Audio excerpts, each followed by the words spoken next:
চাপৰত NSUIৰ উদ্যোগত অনুষ্ঠিত হয় শ্ৰদ্ধাঞ্জলি অনুষ্ঠান। মৃত মৃদুল ইছলামৰ প্ৰতিচ্ছবিত মমবাতি জ্বলাই শ্ৰদ্ধাঞ্জলি জ্ঞাপন কৰে NSUIৰ কৰ্মীৰ লগতে কংগ্ৰেছ দলৰ ধুবুৰী সংখ্যালঘু বিভাগৰ অধ্যক্ষ আছাদ আলীয়ে। ইয়াৰ উপৰি মৃদুল ইছলামৰ আত্মাৰ চিৰশান্তিৰ কামনাৰ্থে 1 মিনিট মৌন প্ৰাৰ্থনা কৰে। কংগ্ৰেছৰ ৰাজভৱন ঘেৰাও কাৰ্যসূচীত গৈ অসম আৰক্ষীয়ে কন্দুৱা গেছ ব্যৱহাৰ কৰাত কংগ্ৰেছ নেতা তথা অধিবক্তা মৃদুল ইছলামে অকাল মৃত্যুক সাৱটি লৈছিল। উক্ত ঘটনাক তীব্ৰ ভাষাৰে গৰিহণা দিয়াৰ লগতে বিজেপি নেতা নেতৃত্বাধীন চৰকাৰক তীব্ৰ ভাষাৰে সমালোচনা কৰে সংখ্যালঘু বিভাগৰ অধ্যক্ষগৰাকীয়ে। আমাৰ নেশ্যনেল ষ্টুডেণ্ট ইউনিয়নৰ তৰফৰ পৰা আজি আমি ধীৰঘাটত আমাৰ যোৱাকালি ৰাজভৱন চলো যাত্ৰাৰ সময়ত আমাৰ কংগ্ৰেছ কৰ্মী মৃদুল ইছলামৰ গেছ নিক্ষেপ কৰাৰ ফলত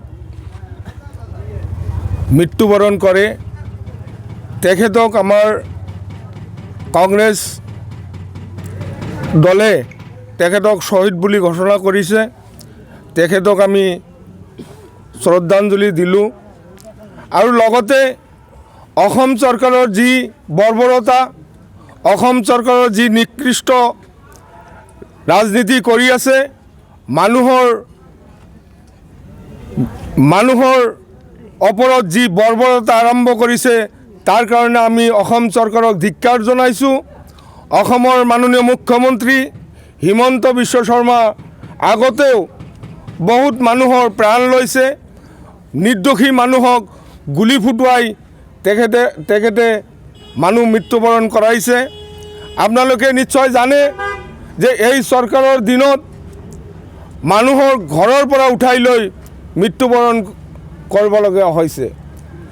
মণিপুৰত যি অশান্তি, সেই অশান্তিৰ বিৰুদ্ধে শান্তি স্থাপন কৰাৰ কাৰণে আমাৰ অসম প্ৰদেশ কংগ্ৰেছ কমিটিয়ে ৰাজভৱন ঘেৰাও যাত্ৰা আৰম্ভ কৰিছিল।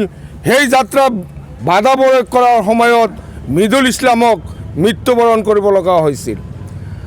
আপোনালোকে নিশ্চয় জানে ভাৰতবৰ্ষত এতিয়া সংবিধান নাই। যোৱাকালি য'ত সংবিধান ৰচনা কৰা হয়, সেই পাৰ্লামেণ্টতে সংবিধানক অপমান কৰা হৈছে। বাবা ডক্টৰ আম্বেদকাৰ চাহাবক পাৰ্লামেণ্টৰ ভিতৰতেই অমিত শ্বাহ নিজেই তেখেতক অপমাননা কৰিছে।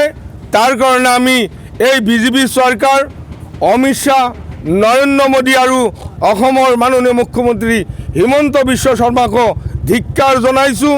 তেখেতসকলে যিমান সংবিধানক অপমাননা কৰিব, আমি সিমানেই এই সংবিধানৰ আমি ৰক্ষাৰ কাৰণে যুঁজি যাম। অহা দিনত ইয়াতকৈ জংগী আন্দোলন গঢ়ি তুলি আমাৰ সংবিধান ৰক্ষা কৰাৰ কাৰণে আমি চেষ্টা কৰিম।